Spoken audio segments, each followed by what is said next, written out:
Selamat sore, masih bersama gua di sini bersama gua Kang Zimo. Nah, jadi kali ini kita bakalan nanya-nanya tentang seputar hobi. Nah, salah satu narasumber gua bernama Bang Jepri. Dia dikenalnya juga Bang Kumis bisa. Nah, jadi dia ini punya hobi yang namanya tentang perikanan. Banyak banget lah ikan, mulai dari ikan cupang, ikan cana, koi, pokoknya banyak. Selain itu juga dia pencinta tanaman-tanaman. Nah, kita bakalan tanya-tanya, kali ini kita bakalan tanya-tanya tentang ikan cana. Yuk. Oke. Apa yang mau ditanyain, bro? Apa yang mau ditanyain? Oke, Bang Jepri ini, kenapa bisa suka sama yang namanya ikan cana? Kan banyak banget tuh ikan-ikan piaraan gitu ya. Kenapa harus si cana ini? Jadi gua awal main ikan dari hobi sih. Tuh. Jadi sebelumnya nggak ada kepikiran mau miara ikan apapun itu. Jadi gua cuman bagus nih, kita coba pelihara lah. Setelah gua pelihara ikan cana cukup menarik buat pelihara. Ternyata nggak cuma gabus yang lu goreng, lu makan doang ya kan, buat ibu lahiran tuh ya kan. Jadi gabus ini bisa kita pelihara buat ikan hias. Jadi gua gas. Oh gitu ya. Jadi kayak begitulah ya ceritanya ya singkatnya. Nah, terus ada lagi nih pertanyaan. Betul. Kan kalau apa yang ngebedain antara cana dengan ikan gabus, baik yang konsumsi ataupun yang ada di biasa tuh di mana, kayak di sawah atau di empang-empang kan suka ada tuh. Nah, apa bedanya? Kalau menurut gua kan kayak sama aja gitu, ikan gabus juga, cuma kayak namanya sok keren gitu, cana gitu. Nah, itu apa perbedaannya, Bang? Mungkin menurut gua yang bikin beda itu dia punya corak yang berbeda-beda. Awalnya gue pun seperti itu, pemikirannya kayak ya cana dipancing orang ya kan.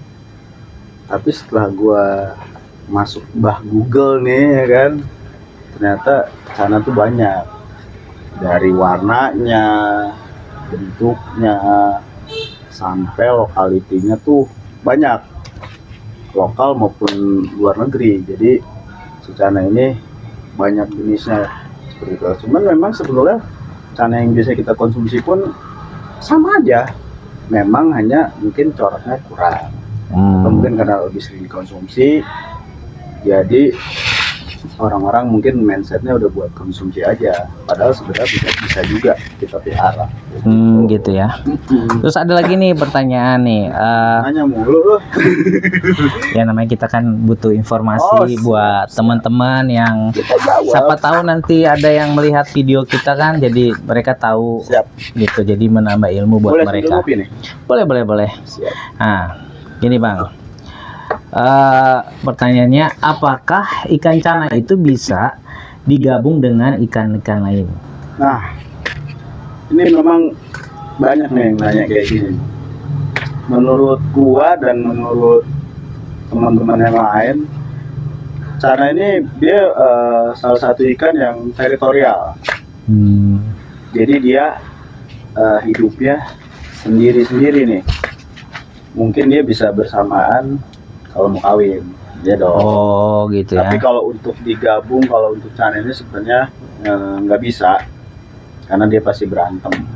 Jadi memang bagusnya buat teman-teman kalau mau melihara cana ya memang satu akuarium atau satu wadah itu satu ikan biar maksimal. Gitu ya. Jadi si cana ini tuh seperti ibarat kata dia mempunyai daerah kekuasaannya dia lah gitu ya. Jadi dia nggak mau diganggu-ganggu istilahnya gitu. Mungkin kalau orang bilang introvert kali ya. Bisa joget. Ikan introvert mungkin bisa dibilang di ikan cana kayaknya ya. Tapi kalau ada yang senggol, bacok ya. Gitu. Nah, terus ada lagi nih pertanyaan. Kira-kira jenis ikan cana apa yang paling banyak diminati sama orang-orang, terutama di Indonesia ya, Di penghobi Indonesia. untuk ikan-ikan cana? Mungkin untuk dari lokal sendiri yang banyak diminati, salah satunya itu cana limbata. Oh, cana limbata. Jadi cana limbata itu bisa dibilang penyebaran cukup luas. Di Hmm, Pulau Jawa ada, di Sumatera ada. Jadi memang kita bisa mulai dari cana itu, dan warnanya pun bagus. Dia punya garis oranye, garis biru, kayak gitu. Jadi mungkin salah satu cana lokal itu cana limbata. gitu ya. Oh, berarti kalau untuk lokal sendiri itu terutama di Indonesia ya, itu berarti jenis si limbata. Limbata. Kalau jenis lain, Kalau luar, kalau luar, kalau luar mungkin yang banyak orang punya aurantik. Karena selain coraknya bagus, harganya pun dia cukup terjangkau di kantong. oh di kantong ya.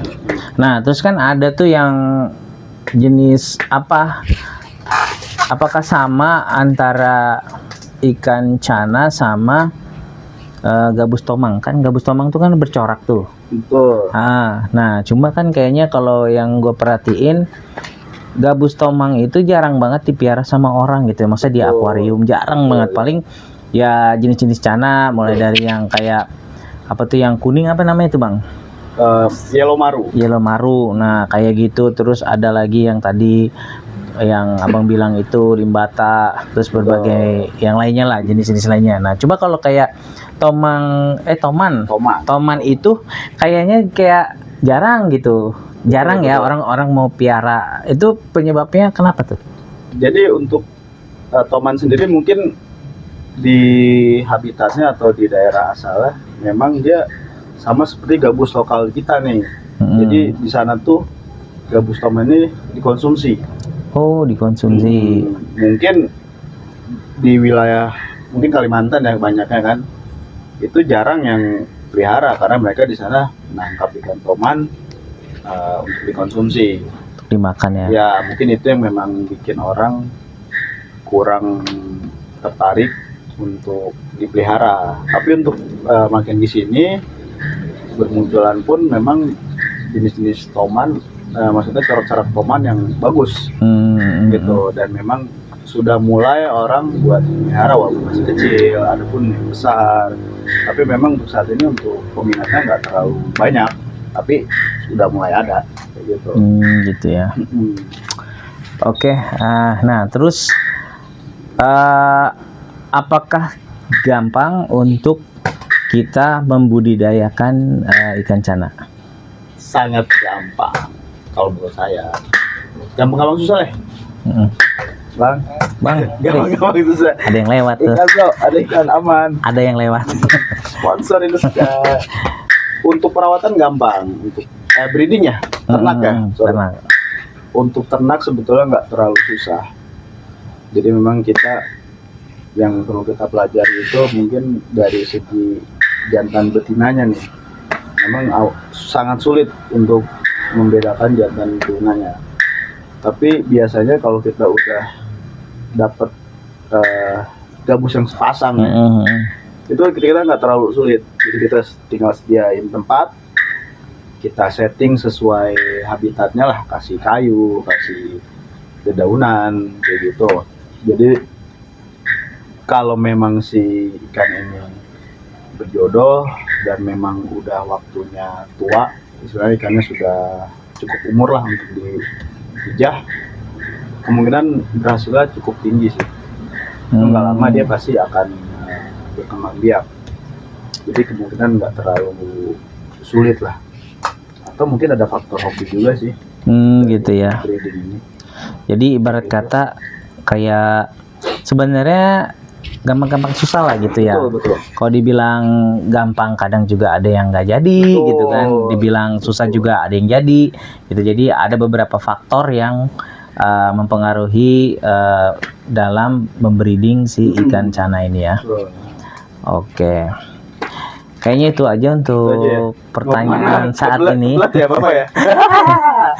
Nanti bakalan kita sambung lagi. Oke, oke. Pasti masih banyak banget tentang informasi-informasi tentang ikan cana. Nanti Betul. bakalan gua tanyain lagi ke Bang Jeb Siap. untuk masalah percanaan ini. Aman. Oke, makasih Bang Jeb. Oke, sama-sama bro. Tutup dulu dong. Nah, Oh iya benar. tutup dulu dong bos.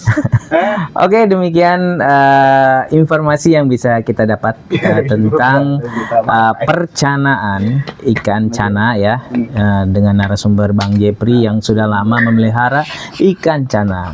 Nah, jadi besok kita bakalan tanya-tanya lagi di sesi kedua ya. Ini sesi pertama nih, nanti banyak banget. Pokoknya ngulik-nguliknya itu tentang cana masih luas. Oke? Siap.